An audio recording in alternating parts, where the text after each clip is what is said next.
Assalamualaikum warahmatullahi wabarakatuh.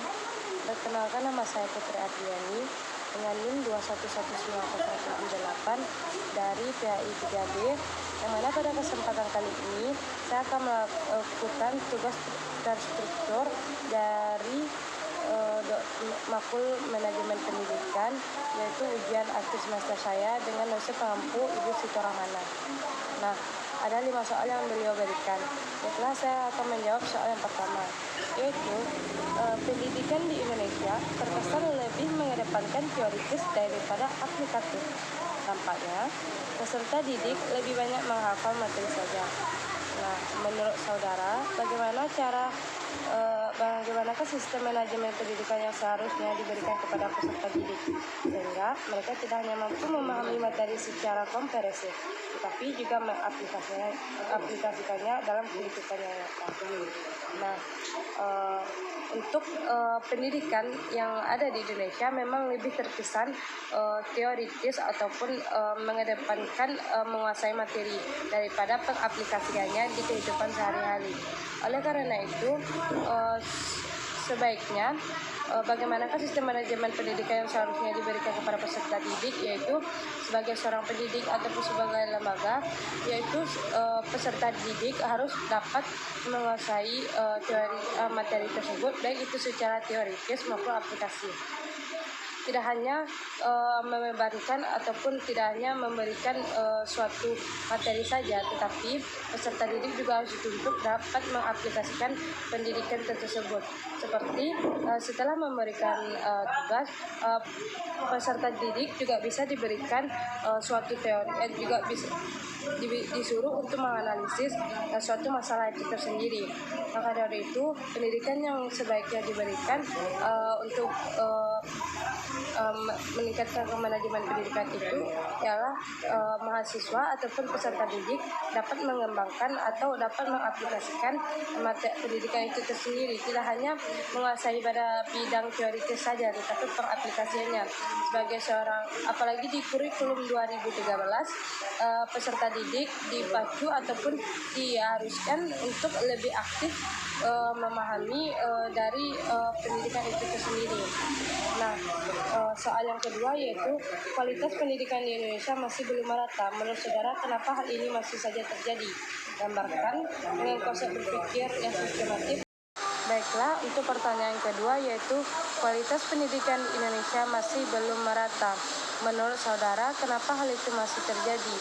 Dan gambarkanlah konsep berpikir yang sistematis dan rancangan baik dengan paradigma yang wajib dimiliki bangsa dalam kemajuan pendidikan Indonesia. Nah, terjadinya ketidakmerataan pendidikan di Indonesia dikarenakan di Indonesia mempunyai pulau-pulau kecil yang jauh dan kadang sulit dijangkau oleh daerah pusat. Maka dari itu, pendidikan di sana juga tidak terjadi secara merata. Nah, faktor lainnya yaitu tidak meratanya pendidikan hal tersebut dikarenakan kurangnya sarana prasarana pendidikan tersebut, atau kurangnya pendidikan tersebut, ataupun kurangnya akses baik itu berupa sinyal maupun tempat dari pendidikan itu tersendiri. Nah, gambarkanlah konsep berpikiran secara sistematif sebuah rancangan yang baik. Nah, Indonesia ini kenapa dikatakan negara yang berkembang bukan negara maju? Karena pemerintahan lebih mengedepankan atau lebih mementingkan suatu politik daripada suatu pendidikan. Oleh karena itu juga termasuk salah satu faktor yang mana mengakibatkan ketidakmerataannya pendidikan yang ada di Indonesia. Menurut saya lebih baik yang pertama, konsep pemikiran saya agar Indonesia lebih maju, yaitu sebaiknya pemerintah lebih mementingkan atau lebih memfokuskan Indonesia ini kepada pendidikan, tidak pada politik. Yang kedua, sebaiknya dana-dana yang banyak dikeluarkan oleh politik ataupun hal lain lebih diberikan kepada ke dunia pendidikan. Kenapa hal demikian?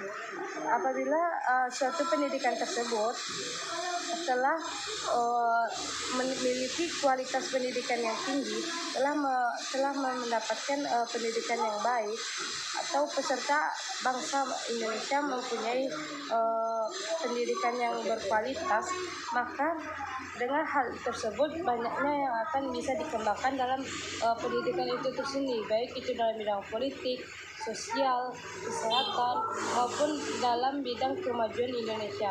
Maka dari itu pentingnya anak bangsa memiliki pendidikan ataupun kualitas pendidikan yang sangat tinggi.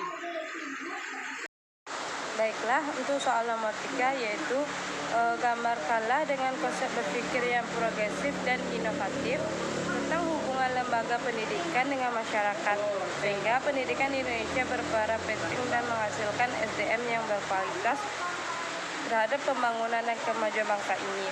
Nah, antara lembaga masyarakat dengan pendidikan sangat berkaitan atau sangat bergandengan tangan. Kenapa hal begitu? Karena suatu pendidikan apabila masyarakatnya atau layanan masyarakatnya menerima suatu pendidikan tersebut, maka pendidikan tersebut bisa diaplikasikan di kehidupan sehari-hari. Yang mana tujuan dari manajemen atau manajemen pendidikan seharusnya yaitu peserta didik dapat mengaplikasikan pendidikan tersebut baik secara teori maupun secara aplikasi. Nah, oleh karena itu apabila pendidikan tersebut telah dikuasai, maka hal yang dilakukan selanjutnya yaitu pendidikan tersebut harus diaplikasikan di lembaga masyarakat.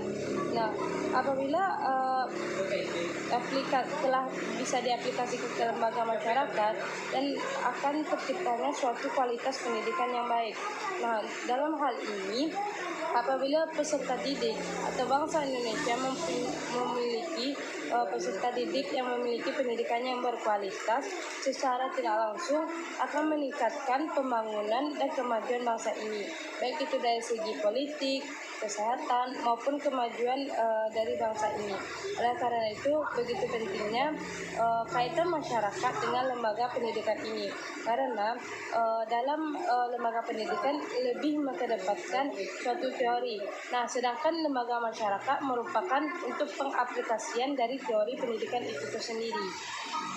Untuk soal nomor 4 itu selama ini kita lihat pengaruh kepemimpinan dapat memperkuat proses manajemen pendidikan.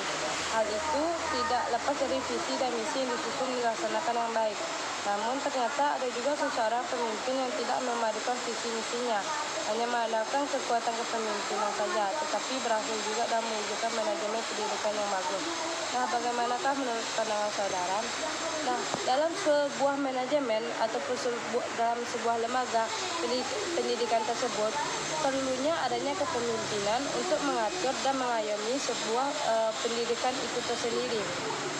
Apabila pendidikan tersebut, seorang pemimpinan tersebut tidak melaksanakan visi misinya, tetapi pendidikan tersebut berjalan dengan bagus, itu tidak masalah, karena suatu visi dan misi digunakan untuk suatu gambaran atau rancangan kerja yang akan dilakukan pemimpin itu sendiri. Tetapi apabila ada hal yang lebih efektif atau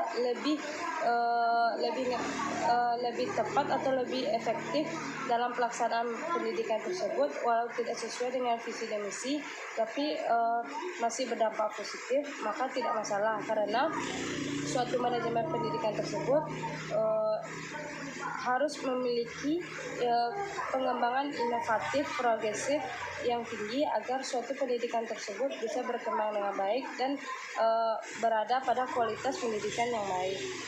Baiklah, untuk soal nomor 5 yaitu dalam situasi lingkungan yang penuh dinamika, manajemen pendidikan harus bisa menciptakan pelayanan yang memuaskan kepada peserta didik, orang tua, dan masyarakat.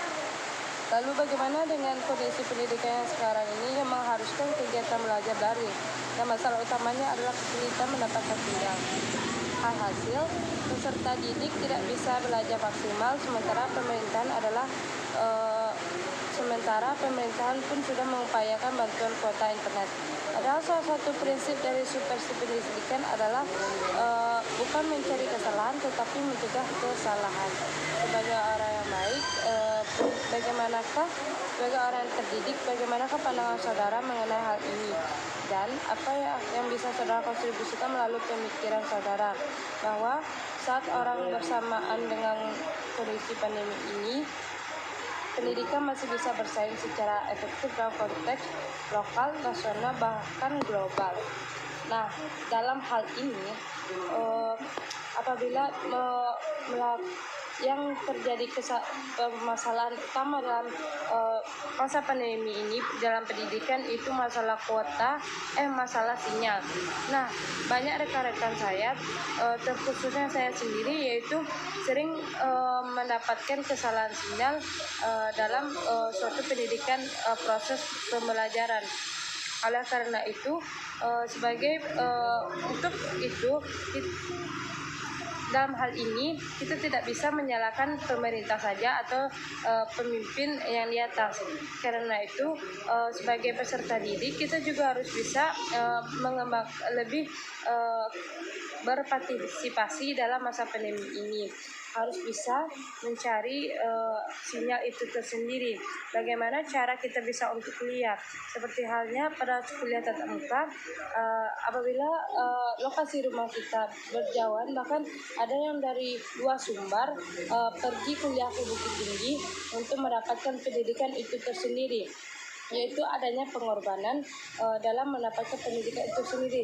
Nah, begitupun sebaliknya, walaupun masa pandemi, kita juga harus berpartisipasi dan ikut meningkatkan ataupun ikut melakukan perjuangan itu tersendiri, yaitu dengan mencari kondisi ataupun jaringan itu tersendiri agar pendidikan yang kita jalani itu bisa berjalan dengan semestinya. Setiap pendidikan, apapun dalam bentuk kuliah online ataupun tatap muka, harus adanya perjuangan ataupun harus adanya pengorbanan dalam pendidikan itu sendiri. Maka dari itu kita harus bisa berpikiran yang kreatif dan inovatif dalam untuk pengusahaan pengembangan pendidikan tersebut. Nah, dalam konteks hal ini, walaupun masa pandemi ini, pemerintahan dalam bidang pendidikan kita masih bisa bersaing secara baik itu secara konteks lokal, nasional, bahkan global.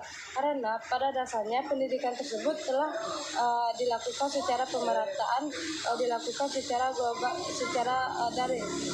Oleh karena itu, dalam hal tersebut,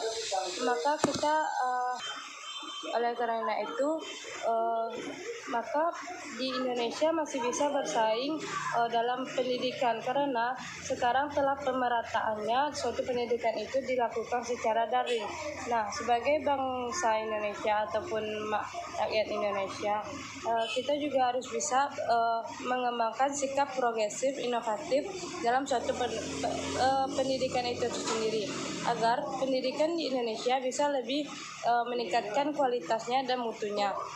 Karena dalam masa pandemi saat ini kita sama-sama melaksanakan kuliah itu secara daring. Oleh karena itu, tidak ada yang tidak mungkin apabila pendidikan masih bisa bersaing secara efektif, baik itu dalam konteks lokal, nasional, bahkan global. Nah, baiklah, itulah analisis atau jawaban dari ujian akhir semester dari saya.